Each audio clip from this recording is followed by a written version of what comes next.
I'm Nicole Jones, host of Mediocre to Masterful, a podcast teaching you how to go after your goals that you've pushed to the side. This is a resource to help you be fearless with your goals and familiar with the feeling of success. This podcast includes best practices to elevate your goals in multiple areas to help you pursue mastery over your life. I am with Christina Hayes, who is the owner and licensed esthetician for Nina Skin Studio in St. Louis. She recently was recognized as a finalist in 2018's International Skin Games, which is a global skincare competition. Congratulations on that. Thank you. She is originally from Atlanta, and she spent 8 years overseas while serving in the U.S. Air Force. At her return, before she actually opened her beauty boutique, Nina owned multiple ventures that has allowed her to gain sound business sense, and she is truly someone who turns her dreams into reality, I must say. Thanks. So Nina, thank you for joining me today. Anytime. And before we get started on the questions and our topic today of turning ideas into lucrative goals, can you give our listeners a little bit more background about your ventures? So, my background actually started when I was in the Air Force. I did 8 years in operations and marketing management, and I did that for hospitality companies, and so those direct interests helped me to move into my ventures, which were in hospitality industries. And then can you describe some of those other ventures that you did as well? So for the ventures, I had a successful business in candles, also in travel, and in a beauty and wellness business. Yeah, that's a lot, and that's really good. And I have followed Nina throughout her business journeys as well, so I'm just so proud and happy to have her here today to talk more about how she has turned many ideas into some promising opportunities. So if I could imagine what the inside of your brain looks like, Nina, in terms of ideas, I would compare it to if Oprah held a vision board brunch and we had to pick one vision from each person's vision board. Those would be your ideas. Yes. You're like, excuse me, you like stunned on the Oprah part. Yes. Like a million thoughts about various great ideas. That's how I would describe how many ideas I think you have. And I am guilty of that as well. So It's addicting. It is. And with so many ideas, how do you determine which ideas are, if I could put it in one word, I guess, noise, and which ones are really good ideas? So for me, at first, I couldn't decipher noise because I was just like, I need this idea. I love this idea. Right. I gotta have it. Right. But it pretty much boiled down to, is it something that can help someone else? And is there a need? And am I really passionate about it? And if those three things I can answer yes to, then it gets a check mark in my book. Nice. And that was actually going to be my follow-up question. Like, how do you narrow down that list? And it sounds like you basically go over those three mottos, basically, those three checklists. And then you place your energy in the right place from there. Yeah. So how do you manage your big ideas into bite-sized goals? So after it's passed your test of those three things, then what? So I will break it down into little deadlines. So if I know I have an idea and it's a super big idea that's probably going to take about 6 months to get into fruition, then I'll say, okay, in 3 days, I'll do a little research on it. Yep. Let's see if it's something that locally I could start, taking nationally later. Yep. And then if it gets to that point where it's like, okay, well, this is something that seems like it's going to take a lot of time, then sometimes I'll nix it and just save it for a rainy day. Yep. Because sometimes you can get so consumed in that process of breaking it down into bite-sized goals that you forget what you have at hand. And so I've had to really learn, like, once you break it down into like the actionable steps, don't try to break it down into like little crumbs. Just keep it at bite size, right, and then figure out where to place it in terms of your life. Yes, I think that's key. And I think once you create into those bite-sized actionable goals, then you go about planning by, saying this might take 6 months to a year. this might actually be, I can turn this around pretty quickly. Right. And I think what's really key is that some people think once I have this idea, then like, boom, this is going to be a next bestseller the next couple of days. And that's not how this works. So basically your planning process is put it in bite-sized goals, and then you map out how long that'll actually take. Like, okay. Yeah. Awesome.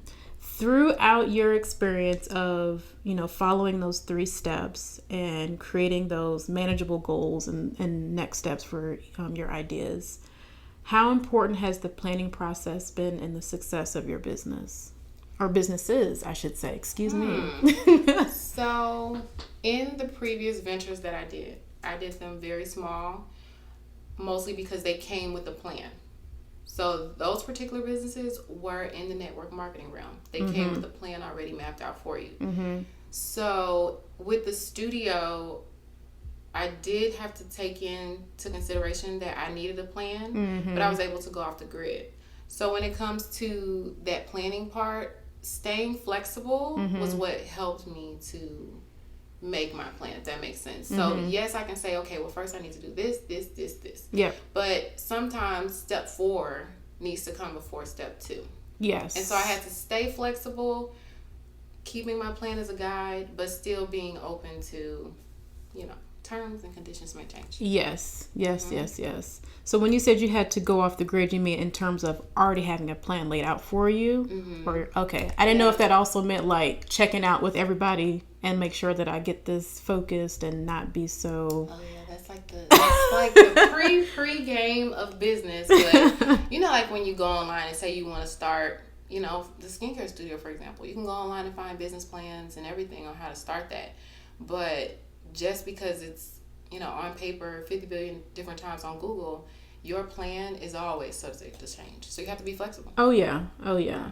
Things will change in the business that you do not expect, or in some cases you can't even plan for when it comes to actually going through the process. Right. And really you have to adapt to what's happening in the planning process and, throughout the process of your business, planning or not, in the execution or the realization of your business.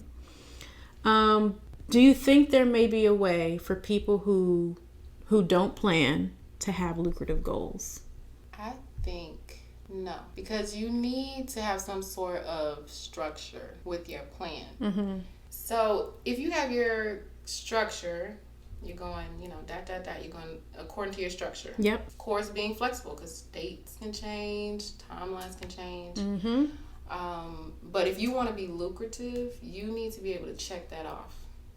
Because a lot of times you'll have a list, and if you don't follow it, then you could be running yourself in circles. Yeah. And you're not going to be lucrative if you don't keep yourself on that task at hand. Yeah, just repeating the same process, and to the point where it's becoming insanity. Like if you're repeating the same thing over and over again, and this has not worked in your business for the 5th time, you need to just stop or come up with a plan in place. Exactly. Because it is not working for you. So, yeah, I agree as well. I think if you want to have a lucrative business, if you want it to be successful, if you want to reach a whole community, that you need some sort of plan in place to set you up in the right frame of mind. Even if you don't know all the answers, at least have some type of structure like you mentioned, and allow the pieces to fall in line from there. The people that you network with through, the start of that business will then, the stars will align basically, and things will start happening in the right direction.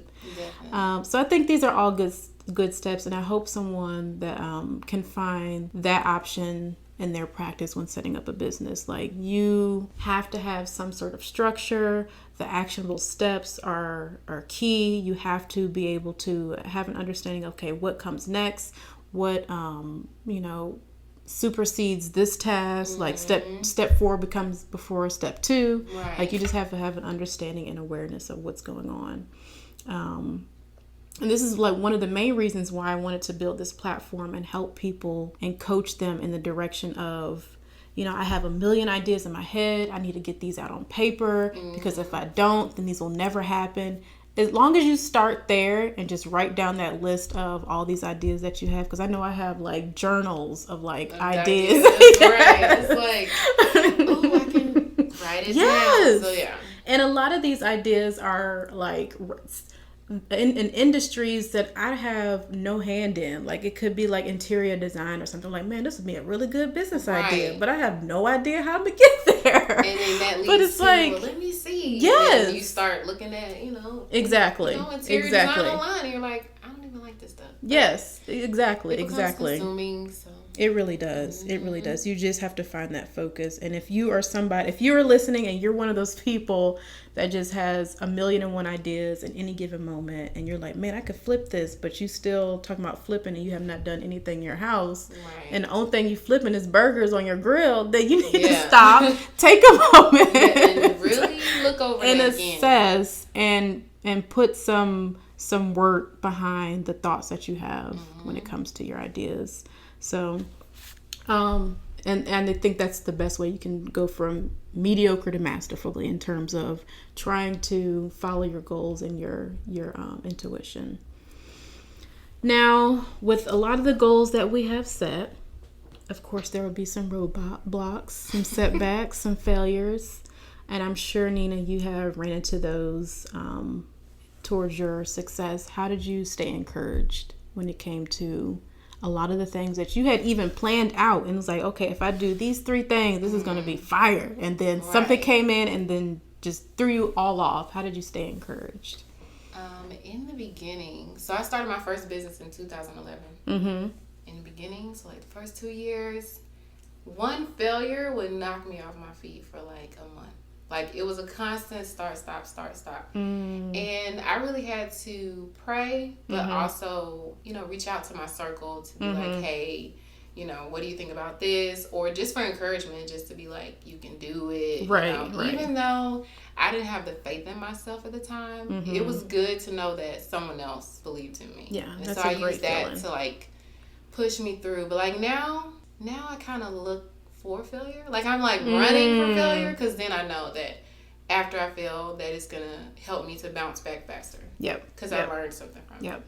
So, yeah. I think that's really good. I like that second. I have not heard anyone say that. Like I somewhat look forward to failure just so I know I can bounce back. But you say that, but I could totally relate to that, because I'm like, man, because I have not failed in a while. What is going on here? They're like, wait a minute, run to failure? But it's like, it's like, you know, for example, put on an event. Yeah. You put the event out, you advertise, and you're running to it. Yeah. And even if no one shows up, you still know, okay, I know the logistics part of setting up the event. Correct. So the next time, the logistics part is done. Correct. Now I just need to focus on how to get more people there. Exactly. No, I love that. I love that a lot. I think a lot of people get a chuckle out of that one. Right. They're like, what are these girls talking about? Yeah, like, what do you mean looking for failure?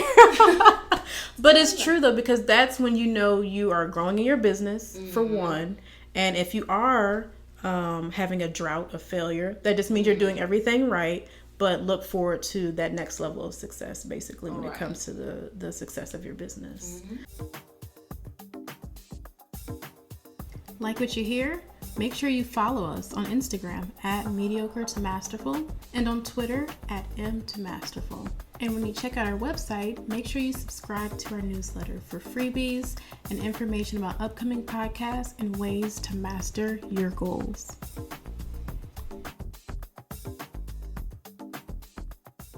So the grateful grind, this is going hard in the paint, working day and night, staying up late hours, even if you go to sleep early like myself. And Nina, I just found this out about yourself too, that you go to sleep early. But sometimes your business will keep you up at night and you just, powering through the night, burning the candle, the midnight oil, pouring into your business in more hours than there are in one day, basically. Describe how the grind feels to you when you were trying to set up these events or pop-ups in different cities when it comes to your studio. So, I'll give you 2 different scenarios, just because I started the grind when I was working literally at 24/7 because I was in the military. And then the second part is me doing this full time. Yeah. So, when I was working a job, I literally had to plan my life. Like, everything had to be planned to a T. Even 5 minutes of time had to go somewhere. I couldn't have any idle time. And if I did, it was literally like, okay, well, in this 5-minute time span, you need to be drinking a glass of water or something that is going to help me reach my goal. And then my downtime was when I was asleep. So literally I forced myself to have a second job, but I held myself accountable with my planner. Okay. Right. And so with that, I was able to track, okay, am I sleeping enough? Am I, putting work in? That way I can see my task and I know that I'm getting stuff done. Okay. Right. So that was that grind part at work.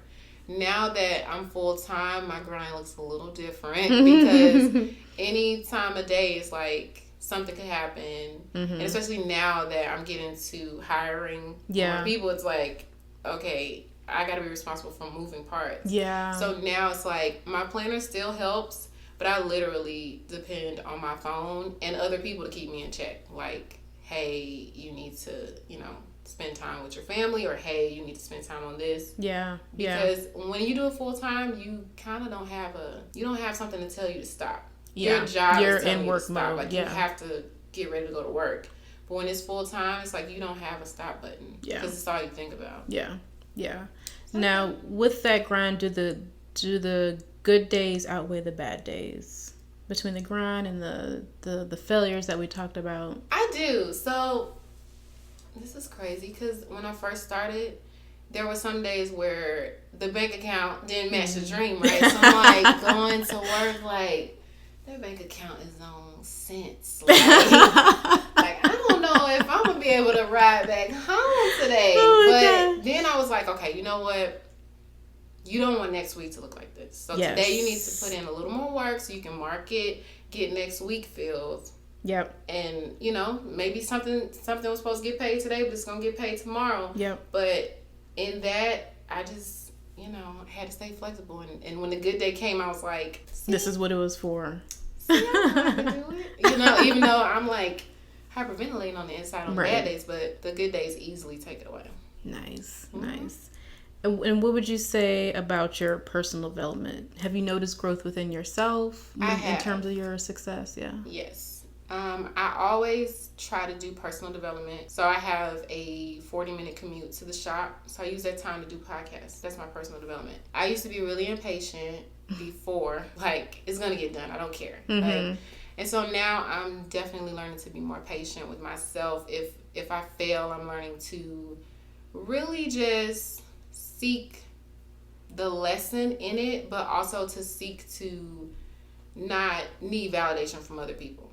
And I think that's the part that a lot of people miss, is that they get discouraged and they're just like, okay, I suck. But it's like, why do you suck? Like, you need to tell yourself. Correct. Self-evaluation, self-inventory. Yeah, like, what am I doing wrong and how can I fix it? And I think that for me, my personal development changed from needing YouTube videos or podcasts to tell me that I'm great to me being able to say I'm great. Yeah.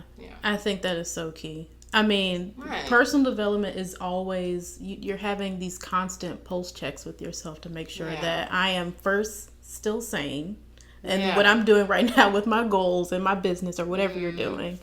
And that you are not allowing outside forces to then get you off track on what you initially intended to do anyway. Right. Like if you follow those 3 steps that you mentioned earlier, like, am I doing something that I enjoy? Am I helping other people? And I can't remember the third one, but am I passionate about it? As long as those 3 things still align, whether it's a good day, bad day, or the bank looking funny, my bank account looking funny, as long as those 3 things still align and still make sense, then outside opinions really do not matter, because I'm on a mission, I'm on a purpose right now, and you do have to have those mental check-ins with yourself, because the outside world can taint a lot of your perspective. And see, I've always had a business coach in my life. And so now this is the first time where I've had to really seek out a business coach, the one that I have now. And so in this stage of my business, I've realized I don't have to run to her for everything. So in the beginning, it was like, oh my gosh, what do I do?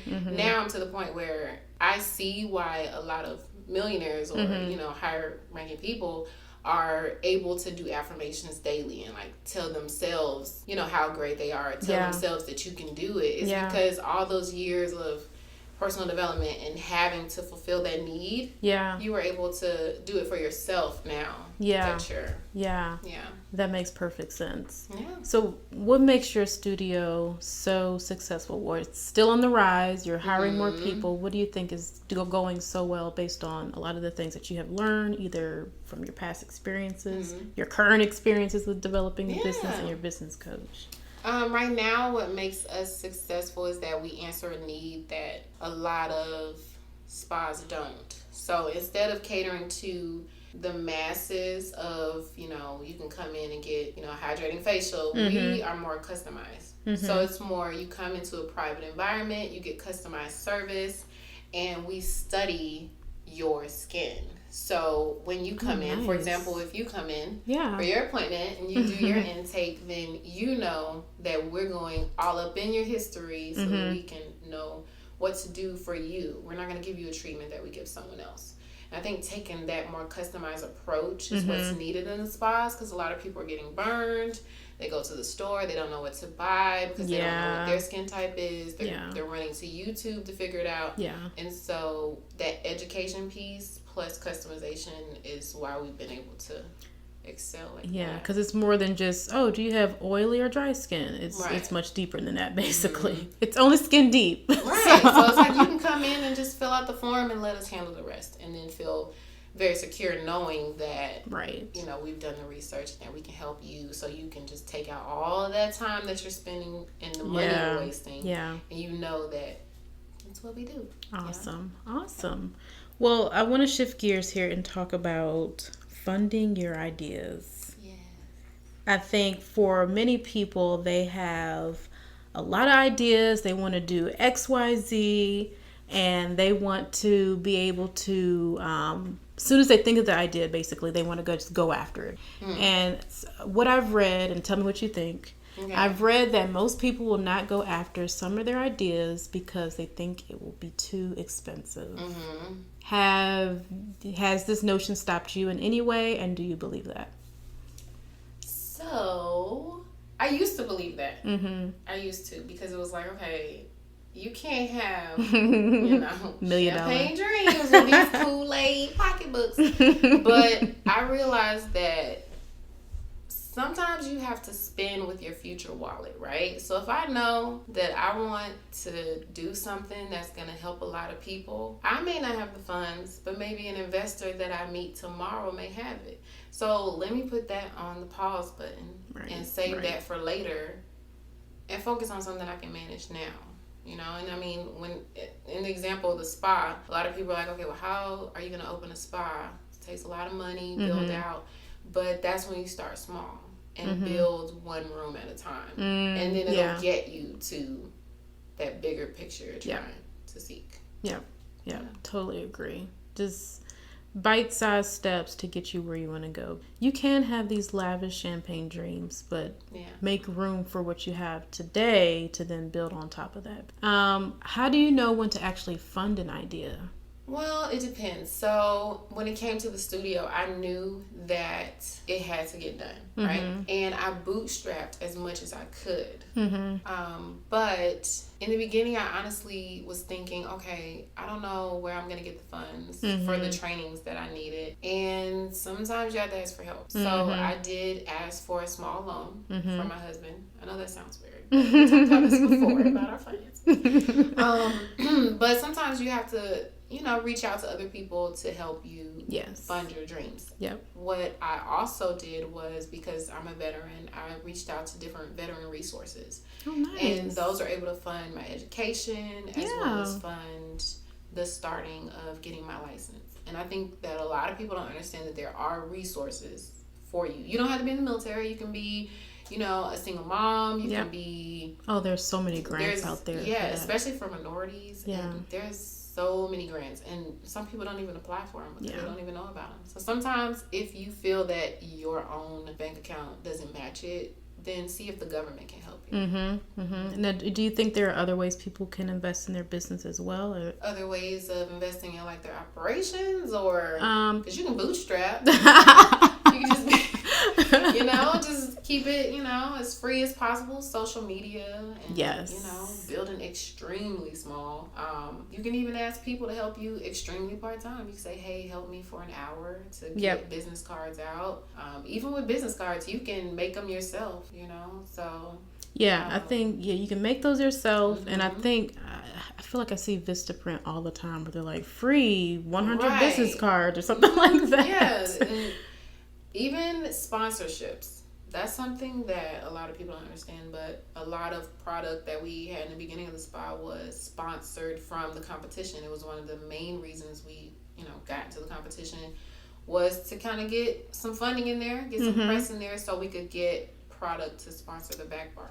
Yeah, so that's sometimes a great you idea. have to, get creative and figure out ways. Get your hustle. Get the hustle. Like you were saying before, it's easy to go run and buy shoes. Sometimes you gotta do the same thing for your business. Yes. You gotta put that money to the side and save it for your business. Exactly, which leads me to my next question. Do you save money to the side for future ideas? Because you do. Okay. Yeah. So some days it's $25. I'm not gonna lie. Yeah, as long as it's something. But definitely, I like to think of it like, okay, so, and I started this when I had my first starter. I started this with her. So if I know that I want to spend money on like a coffee or something like that, instead of spending on that coffee, I'll put it in my savings account. Okay. And if it's to the point where I really, really want it, like, I need that coffee, right? Then of course I'll spend the money. But when you look at $3, $5, $10 going in, even on a daily basis, and you realize you don't miss it, you just paid yourself like thousands of dollars over like a year and a half. Oh yeah, so easily. Just in doing those little small things, even my change, like if I get ones or fives in my hand, like if someone gives me a 1 or a 5, it's going to the savings. To the savings. If I get change, it's going to the savings. So little stuff like that, Yeah, I do this. So I do something similar where I have Digit, which is like a saving app. So it'll. I think I've heard of that. It rounds up. Yes. Like that? Oh, yes, rounds up, or you can tell it to. You can withdraw a certain amount from your bank account to then go into Digit if you're trying to reach like a goal. Like it has a way to just save money, just rounding up. And you can set goals in there. So if you have like a business account, which I do in my Digit account, I have like a business account. And then it'll just take change over time until I meet my goal of whatever that number is. And it's like the best thing in life. But it's like easier. Yes. To like, it seems so weird. Like when you have smaller, little, bite-sized, money goals going in. Yeah. They stack up way quicker than just throwing random money in there. Because sometimes when you throw in like $500, you're like, oh, wait. I might need that. Let me get $250 out of that. So you have like a little bit of change that you don't even notice is going away. Then you look up and you're like, oh my gosh, I saved $500. Yes. Like, 2 months. Exactly. It is crazy. It's like, how does this work? I didn't even know this was working for me this way. So it's like the best thing in life. Now, a lot of people that are listening probably don't know that Nina and I have kept in touch over the years. And we have simply just been applauding and supporting each other in our dreams for quite some time. And actually, we know each other from high school. And we have been keeping in touch and been in each other's corner in terms of ideas, bouncing ideas off, business ideas. And one thing that is key is not only did those conversations include pep talks, but also execution. Like, it's great that we get all these amazing ideas. We're ideas, our goals, and we're just so driven. But if we're just talking about ideas and not putting action behind it, then, I mean, what are we talking about? So we were very key on saying, okay, so what are you going to do? What do you think about this? I'm concerned about this. Do you have a potential resource for this opportunity? And we have just been, in each other's corner for those reasons and making sure we were doing the work behind those goals. With so many ideas, Nina, how do you share ideas with other people and not allow negativity to stop you? Sharing my ideas, I can get a little stingy with my ideas. Which is not a bad thing. So great, but I mean, I keep my circle extremely small. Yeah. Now, it's like we're approaching 30. Approaching what? 30. Now it's like, it's getting to the point, because before it's like, oh, you're younger, you don't want to cut your friends off. But now it's like, listen, if you come into me with like issues, you got to get the kill switch. You got to go. Yeah. So now it's to the point where like I know who my circle is. I know who to call. And that's you and my friend Elena and my friend Tiara. And honestly, it's like, you guys help me to like not feel negative. Because sometimes you can be like, oh, well, I don't know if I can do this. And then that self-doubt creeps in. But when someone else can say, okay, I'm listening to you and I know you. Yeah. So try it. It's kind of like reassuring. Okay. Yeah. Yeah, it's that can be difficult for a lot of people because I agree with you. I keep a small circle and I don't allow everybody in because some people don't align with your vision as you grow. I mean, I think that's just natural that some people will either fall off or, you know, it was cool when we were in our 20s and hanging out and clubbing, but now we're on totally different paths and you're still clubbing and I'm more like, I'm trying to get this secure the bag over here and you play. So it's sometimes like you need people to be like, go ahead and just drop that money, you know. Yeah. You know, they'll still be at the club, but we're trying to be, you know, trying to own the club. Right. We're trying to be on vacation. Right. So. Exactly. So it's just one of those things, I think, like you said, approaching 30 and it just comes with growth and you realize who your circle is or who should remain in the circle, I guess you would say. And who you should actually share your ideas with because some people are not always rooting for you and some people are just truly supportive of you and you can genuinely feel that level of compassion for what they're cheering for. How do you balance your personal goals with family priorities?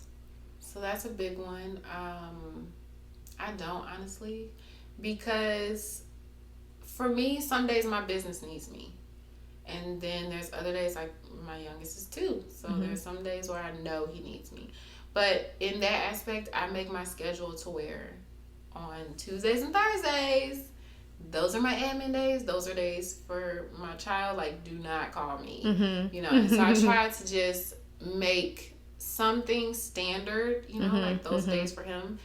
But as far as saying that there's actual balance, there isn't. Because some days I need to be working. Some days, you know, my marriage needs me. Some days my kids need me. So yes. And can you explain how many kids you have? They're so cute. Oh my gosh. 3 kids. I have a stepson and then I have a daughter.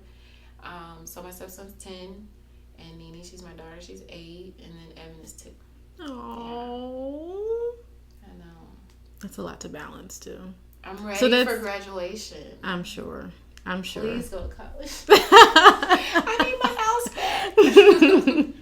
back. So with your little ones, have they picked up on the entrepreneurial bug? Yes. Especially my daughter. And I think it's because with her, she was there for my first business. I put her into that first business. I show her every step of the way. Nice. So now she really wants to, she's been saying it for 2 years, so she'll probably do it in the next couple of years. Yeah. She wants to have a cupcakery. She wants to have that is all so precious. Different kind of cupcakes, even the cupcake for the dog. So that is awesome. Right. People do not play about their pets. Right. So they will buy into that. Girl, I mean, she'll come to me and say, okay, if I, go to the store and it takes, $2 to make a cupcake, then I can sell it for $3.50, and she's already like on the numbers. Wow, she is not playing. No. Oh my gosh. That's awesome, though. You can't take that away. Like, once they have that instilled in them, it's like... Right. And it's like, I've noticed that with little kids, like, we see they have so much fire. Yeah. Yeah. And it's crazy because, like, it's like when you see people as adults with the same fire, naturally people want to put it out. Mm-hmm. But, like, you gotta stay away from that. Like, even... It's not like a real fire, like, stop, drop, and roll. This is, like, your life. You can't... Yes. Put their fire out and tell them they can't do it. Yes. I see that. I hear about that all the time. Like, let me shine. Like, let me shine over here. Why are you trying to dim my light? Like, if she wants to have a cupcakery, then that's fine. Yes. We're going to do that. We're going to start local, put her at Disney World. Nice. Have her all over. Shark Tank. Right. Shark Tank too. Making cupcakes. I'll be in the kitchen, So, that's awesome. She might be the next person I interview for Mediocre to Masterful. She'll come here and tell y'all some things. Right. In her 8-year-old life. Oh my gosh, that is awesome. No, that's great. That's really good when they have that level of passion. Well, Nina, thank you for joining me today. Thank you This for has been inviting me. so awesome. I think we got some really good questions. And for those people that have, ideas on top of ideas, I think they would be able to grab something from today's episode in terms of how to, sit back, take time to actually map out what it is that you want to do, have some rigor behind it, put a plan behind it, and actually take those into some bite-sized steps. And then how to fund it. I think that's going to be another key piece for people to understand. So thank you. Thank you. This has been great. But before we let you go, how can people connect with you? So you can find me on all social media networks at Nina Skin Studio. We're on Facebook, Instagram, we're on YouTube. We write for a few magazines. If you even type it in to Google, we'll pop right up. So, awesome. Yeah. Awesome. Well, thank you so much, Nina. I appreciate it. Thank you. Hey there, Mediocre to Masterful is online. Visit mediocretomasterful.com to listen to our podcast or find us on iTunes. Share this episode with those you know in need of motivation. Through our site, you can join our Masterful email list to get freebies and helpful information. We're also on Instagram at Mediocre to Masterful and Twitter at M2Masterful. Thanks for listening.